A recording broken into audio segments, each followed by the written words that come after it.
What's up, YouTube? Coming at you with a new workout regimen and kind of an idea on how to make a workout regimen.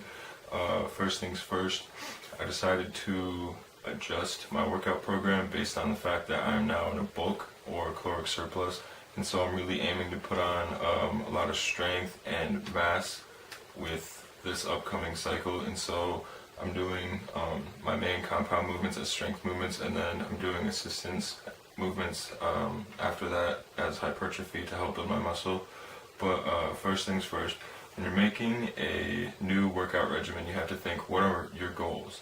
For me, my goals are to have bigger arms. I want to have a wider, fuller arm, and so when I have the bicep peak coming up like this, I got that nice full peak. I already have a pretty nicely developed long head for my arm. My short head is definitely lacking, and I have to build up my brachialis. And then I don't know if you can tell or not, but the long head on this arm, actually both arms, could be a little bit better developed so that I have a nice fuller, better shape and looking arm. And your tricep is the majority of your arm, 2/3 of your arm, and so I really should focus on building that up, and that is one of my goals. And so my goal for my arms is to get up hopefully to around 16. I'm hovering around 15 inches right now. I'm about 178.7 pounds. It fluctuates. I go up to about 182 on, as I call, fat days.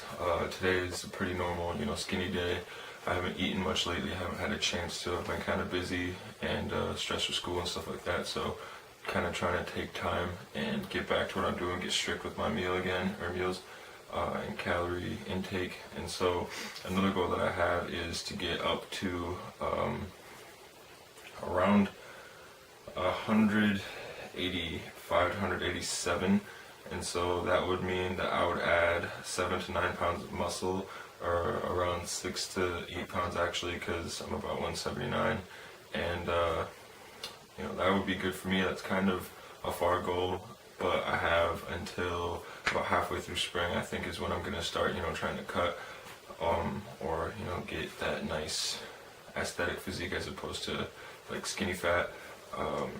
As I said already, I want to increase the width of my bicep and the inner portion, as I said as well, so that tricep and kind of, I don't know what this is right here, but just after the axillary portion of your arm, your armpit right in here, in between the long head of your bicep and tricep. And then for my legs, which is, as I see it to be even more important, I want to strengthen my hamstrings. I already have pretty strong hamstrings, but I want to get bigger hamstrings, and whether that be actually start doing deadlift again, because I stopped doing that for a while because it kind of hurts my back. I have a weak back, but I can get through it.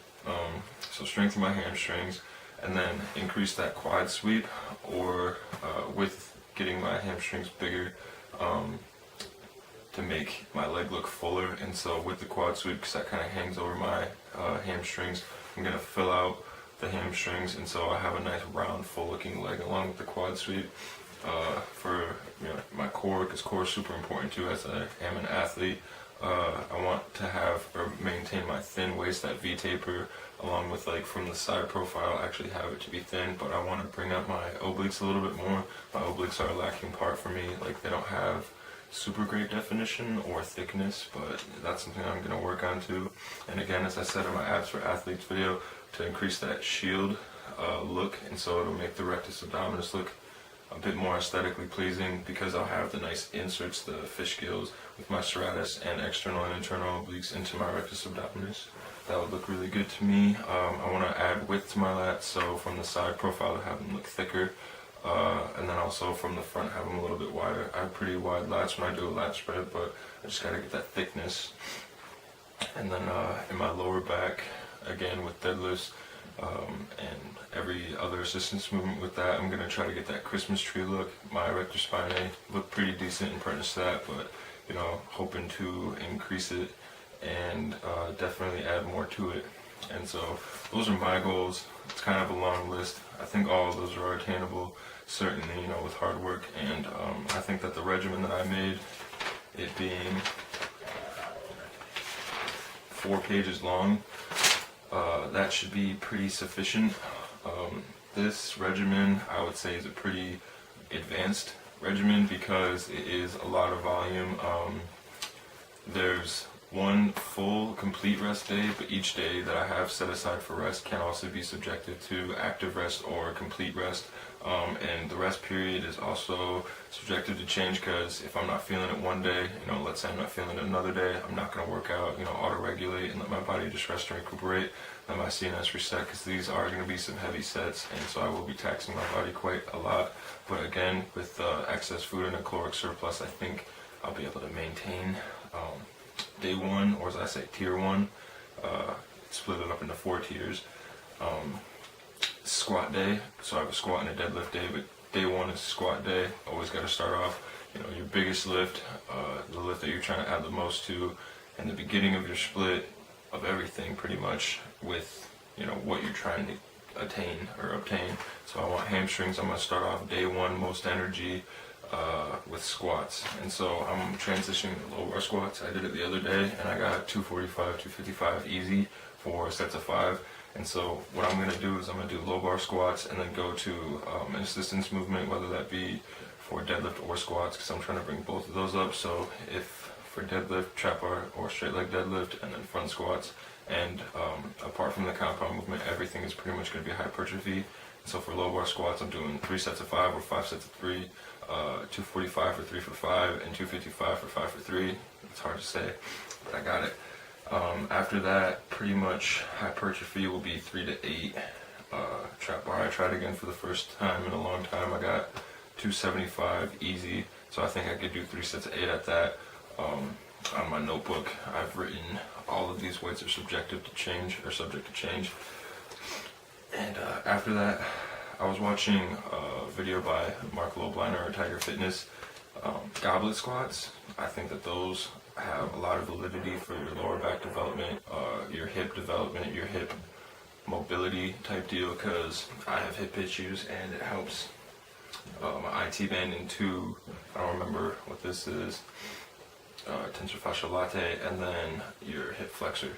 And so that whole supportive part for your leg in the front to the, or like up your hip and down the side of your leg by your lateralis, I think that would help for that. And then after I do that, I'm gonna superset it with single leg press, and both of those will be sets of 10 to 15. And then after that, straight leg calf press. And I might do on some days a seated calf press to work my soles on the Smith machine, but I put a bitch pad down. Day 2 is chest, tri, and rear delt. I like to balance my body out, and so if I'm gonna do something in the front, I gotta do something in the back. I'm lacking in my rear delts, and so I think it would be a good thing to do, especially with bench press, because if you have a strong back, that correlates to a strong everything. And so if I have a strong rear delt, and bench press being detrimental to your shoulders if you don't do it properly, I do it properly, but to even help myself further along in longevity, I'm going to start doing rear delts with all of my chest days. And so I'm gonna go reg bench or close grip. If I'm gonna do one day, I'm gonna do the other day. And so both of those will be strength movements. I have regular bench at 225 and close grip at 205 to 215. Reg bench is 225 to 235. And so for 225, I'm gonna do 3x5 for 235, 5x3. Close grip will be 205 for 3x5 or 215 for 5x3. And that's just kind of based on energy. All of this is based on energy. And then for hypertrophy, I'm gonna do incline or decline dumbbell bench.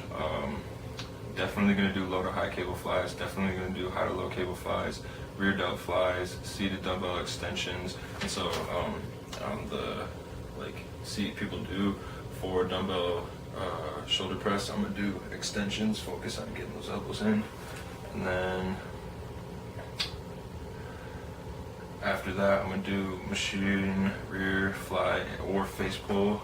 I might do both just because I'm really trying to bring up my rear delts, and so that'll all be subjected to energy for my first active rest day. So it's gonna go squat day, leg day, and then chest, tri, rear delt, and then it's gonna go active rest day because I like active rest days. I'm gonna do cardio for the first one. I'm gonna do biking 20 to 30 minutes, and then I'm gonna do abs This ab routine is the one that I've already put up. I'm going to do my second ab routine for my second active rest day when I do that active rest day, and I'll have that up on the channel too, hopefully. And then I'm going to do push-ups and plyometric push-ups just to help my explosiveness and reactive ability with my bench press and all that fun stuff. And then after that, of course, stretch. The active rest days are mainly just kind of feeling it out. You know, definitely going to do cardio, got to do cardio. Definitely got to do abs just for core stability. And then push-ups, that's if I want to. Stretch for sure. Second tier, start a second tier after the first rest day. Second leg day, deadlift day. Deadlift, I'm gonna do traditional. Whether you do traditional or sumo, that's based on like your arm, torso, and leg length. Traditional works best for me, especially with my hips. Sumo, I can't open up my hips wide enough. That's something I could work on, but for now, I'm gonna do traditional. I have 255 for 3x5 or 5x3. I'm not going to fuck around with the second weight. I'm just going to keep it at that. For hypertrophy, I have seated/laying hamstring curls, whatever I feel like doing. The weight's the same for both. Hypertrophy, move number 2, I'm going to do kickbacks or like a machine glute extension type deal just to work my butt. You know, gotta have that nice ass. And then I'm going to do leg press, whether it be a strength movement or hypertrophy movement. The weight will change. So for hypertrophy, I'm going to do 400 to 600 pounds by 4x8, so 4 sets of 8. Or I will do 650 to 725 for 3 sets of 5. I like to have my feet up, and basically where I would put them for squats, I figure if I'm going to do squats, like have my feet positioned like that, and I'm going to do something to help it, might as well do what I do for squats on leg press in terms of foot position to help those muscles how I use them. The last 2 exercises that I would do on deadlift day are optional. It's all about energy. Usually after deadlifting I don't want to do much, and so I don't see myself doing a lot of strength for leg press, but I have rope low rows, which I will probably make a video doing that. I like those for core stability, because your core right here, and your glutes, so stomach, back, glutes. This helps the back portion of your core stability. The rope low rows or Campbell rows. If you watch Campbell Fitness, old man, he has those on a lot of his videos. After this, because again, deadlift usually taxes me sufficiently, I'm having a complete rest day or rest days. It depends on how I feel. If I want to take one day off, I feel great, I'm going to go hit it again. If I'm not feeling it after that day, I'll obviously rest. But if I'm not feeling it after the first rest day, I will take another rest day and then just use those 2 days to kind of up my calories, get some food in me, rest, sleep, do my homework, all those fun stuff, or all that fun stuff. And then after that, I begin my third tier. And so second tier is short, but third tier starts with back, biceps, and front delt if I'm feeling it. Because again, work the back, work the biceps, gotta work the front. So first movement will be a vertical movement. I like to go vertical, horizontal, and then I begin my bicep movements. So the first one I will do is either going to be like the V-bar for low rows, except pull down. That works really well on like the middle back and kind of the thickness of your lats. Or I will do the wide bar, which works the overall width from the front. For V-bar, I have up to 225. And I'm doing sets of 8 to 12, and wide bar, I have up to 190 pounds, sets of 8 to 12 as well. A lot of these are sets to 8 to 12, sometimes 10 to 15. After that, I have a barbell row or low row. Barbell row I like for overall back development, because you're standing with a bar, you have to use your entire back to hold yourself up, and then you have to contract your muscles to lift it up. Low row I like, again, for overall back development, especially if you get that deep stretch like Arnold does, or did.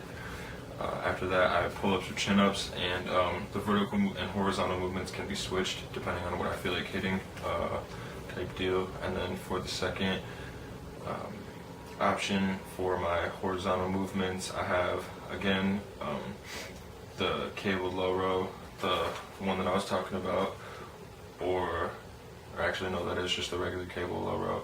So either way, I'm doing the cable low row pretty much. I guess I didn't realize that I was doing that. Or like a wide grip as opposed to the V-bar. After that, I'm going into biceps, and again, to build that short head, I'm doing a wide grip on the easy curl bar. I have that set for 112 pounds, only 8 reps. After that, concentration curls, just to build, again, the peak. That works pretty well on the outside. So when you're standing from the back, if you look at it, you have that nice, knobby lump. And then cable supinated curls. So a parallel bar and then just, regular supinated curl. I like using cables because they keep that constant tension, and plus I let it pull my elbows kind of forward. Like, I don't keep them in a fixed position, but I pull them forward a little bit just so I can get that nice deep stretch, but then I'll curl it from there and pull them back. It's weird. After that, I have another rest day, active rest day actually. So my second active rest day, the cardio is fun. I can do plyometrics, rowing, biking, or running. Probably mixed it up depending on how I'm feeling. And then my second ab routine, there are 2 supersets. I believe in supersets for abs because you can hit abs in a short amount of time. If you do sufficient volume, then it's, as I see, to be most effective. That works for me. But this, I'm focusing more so on the rectus abdominis. Yeah, I'd say so. I have just a regular crunch. I like to do those with my knees up sometimes, but common misconception with the crunch, a lot of people just start lifting their shoulders up. That does activate your abs a little bit, but if you really focus on shortening the distance from the base of your sternum to your pelvis, and breathing at the bottom, I'd say that gives you a better contraction and overall use of your abs. After that, I'm gonna superset it with a reverse crunch and then do pickpockets. Some people use pickpockets for Mason twists. I say pickpockets for if you have your feet out in front of you and you touch your heels. That's good for your obliques as well as upper abs. And then for crunches, it's a 3x30. These are all sets of 3, or 3 sets of whatever I have it written down as. So crunch 3x30, superset with reverse crunch 3x10 to 15, and then the pickpockets 3x15 to 20. For pickpockets, it's one heel, the other heel counts as 1 rep. The second circuit that I have for it is leg lifts. I don't put my hands underneath my ass. That helps you out. You're not a bitch if you do, but Kermit the Frog, it's none of my business. For leg lifts, it's 3x10 to 20, and then I do a bicycle crunch. That I'd say is a good isometric contraction for your rectus abdominis, and then just an overall contraction for your obliques. That is 3x20 to 30, and then knee tucks, which is some people call V-ups, or I'm trying to remember, jackknives, something like that. And again, stretch and roll out. And then my 4th tier, the last tier, is shoulders. I'm gonna really start hitting shoulders more. I think I need to, especially the OHP. That's a good bench press assistance movement, and if I set that aside as a compound movement with strength, I think that'll benefit my bench overall in the long run. So I have OHP, 135 to 155. I suck at it. 135 is 3x5, 155 is 5x3. Depends on how I'm feeling. And then I'll probably, I'll do 135 for that rep scheme, and then I'll do 155 for that set rep scheme, and then I'll probably try and max out eventually for all of the compound movements that I've said. After that, I'm going to do a rear delt row, because you got to have some muscular confusion, do different lifts. I'll do shrugs both in front of me and behind me. I think, some people say to shrug up and roll back. I would rather just do it behind my back, and it targets the trapezius a little bit differently. After that, I have a cable side lateral raise, again just to confuse my muscles, and then I'm going to superset that with a vampire set or vamp set. It's where you just hold your arms up like this as long as you can and kind of turn them, as if you were to do a side lateral raise with a dumbbell or cable, and you just hold it, and what it does is it gets an isometric contraction, a bunch of blood, a bunch of nutrients, a bunch of everything goes straight to your muscle and gets you a massive sick pump. I see a lot of validity in it. After that, you might not be able to lift your arms and call it good then, but after that I have a cable rear fly, and so I'll just go from the side lateral, move it up, and then do a rear fly, and then I'll do a high row. I haven't yet recorded a weight for that. I don't know what I can do for it, but my plan is probably around 185, and I'll probably get a video on how to do that later on. But again, you know, if you're looking to make a workout regimen, I'll probably put this up somewhere. You can follow mine. This is, I would say, something more so for an advanced lifter, or you know, someone who's at least gotten time under their belt, at least like a year and a half. For me, I've gotten a year of steady lifting, but intermittently from freshman and sophomore year. I lifted 1 trimester, and then I lifted 2 trimesters my sophomore year. I'm in my junior year now. I've been doing everything on my own. I've taken everything that I've learned from that, everything I've learned from classes, everything I've learned from my own personal research, all written in here to do all of this. You know, everything that I've written for this is something I've thought up, and I'm pretty excited to try it out and see how it goes. But recap, you know, find a goal, figure out what you want to do, write it down, there you go. If you have multiple goals, you know, set short-term, long-term goals, make everything achievable. After you achieve those goals, you know, reward yourself, whether it be a cheat meal, something like that, you know, like your favorite candy bar, go out, buy that, eat that. You know, your favorite meal, something like that, just go out, treat yourself, I believe in that heavily. So get a goal, write it down, short-term, long-term, you know, decipher which is which, and then figure out what you have to do what you got to do. That's like the most motivational thing I've ever heard. You know, you can't do anything unless you know what you're doing, and so, or you can't also do or be what you want to do or be without doing the steps it takes to do or be what you want to do or be doing or being, right? That was confusing, but that will conclude this video, and so hopefully you enjoyed my really long, breathless talk of what I will be doing for the next, I'm gonna say 5 months-ish, and then I'll start cutting around May. But yeah, I'm really excited. Hope you are all as well. Comment, like, subscribe, you know, share my shit, word of mouth, talk about it with all your friends, get me out there. Much love.